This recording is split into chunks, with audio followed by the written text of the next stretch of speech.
Buchanan is an extraordinarily generous man. These desks and chairs and supplies.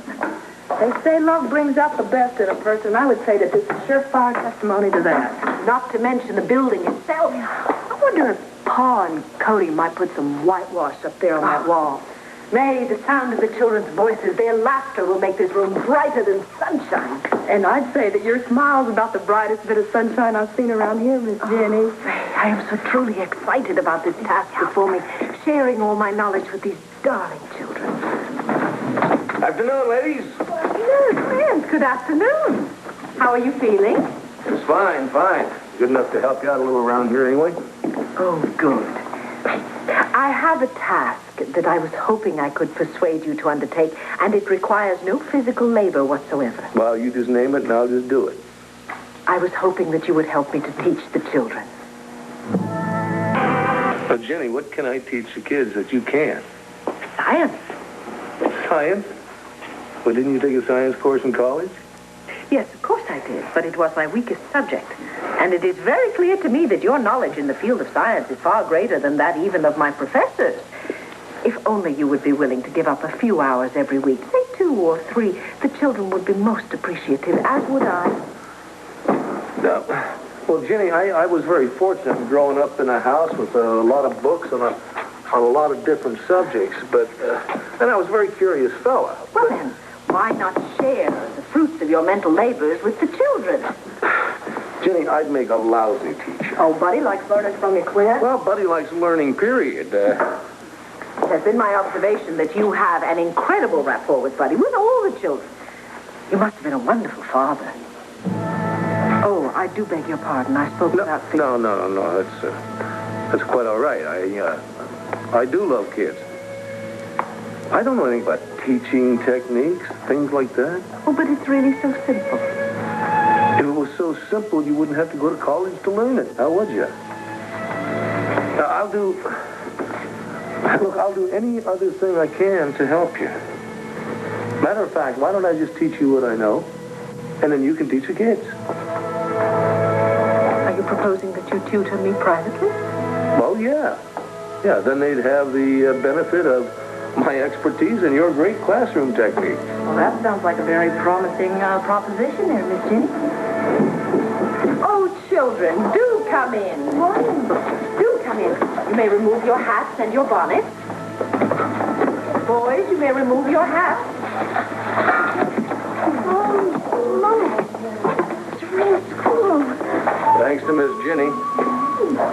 Well, I'd like you children all to find seats now. Let's see, we have, oh dear, we're going to be short 2 desks. I tell you what, 2 of the girls, you wouldn't mind sharing with 2 others, would you? All right, I tell you what. Lauren, you sit right here, and darling, you sit right next to her. Amanda, isn't it? Hello, darling. Sit down right there, and Faith, you share with Amanda, all right? Miss Jenny, I'm much obliged for you just staying here just so that we could get an education. Oh, buddy, it is my very great pleasure, and I am very happy to see that you are better. Oh, well, actually, I think I've never felt better. For today. Now, we are going to move on to another kind of geography, the geography of the heavens. How many of you have sat outside at night and stared up at the stars and the moon? Of course, all of you. And isn't it a magnificent sight? Isn't it wonderful? But what do we know of all those celestial bodies up there? And is there any reason for us to know anything about them at all? Buddy? In the old days, people thought that the planets were controlled by dreadful spirits that had control over Earth. That's why they prayed, so that nothing bad would happen to them. That is absolutely correct, Buddy. Very good. Did everybody hear what Buddy said? In the old days, the people also believed that the Earth was the center of the universe. And then a man named Copernicus, he was a scientist, he discovered that, in fact, the Earth and all its fellow planets revolve around the sun.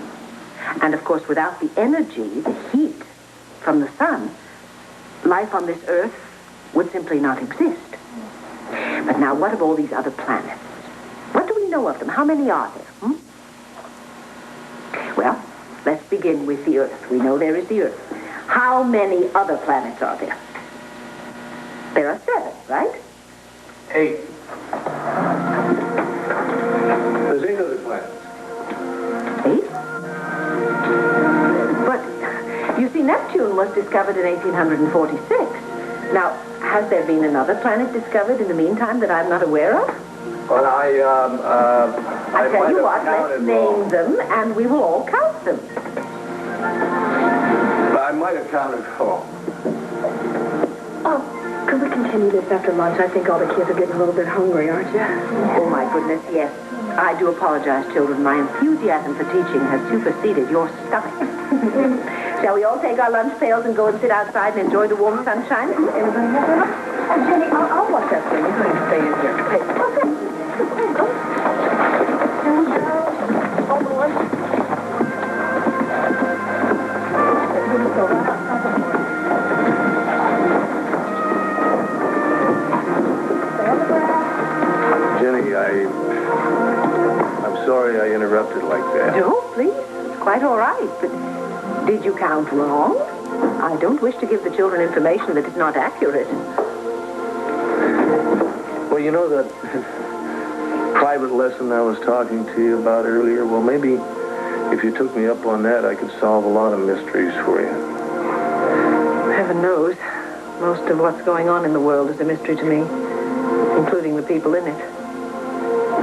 Well, then how about tonight? At the McGillis's?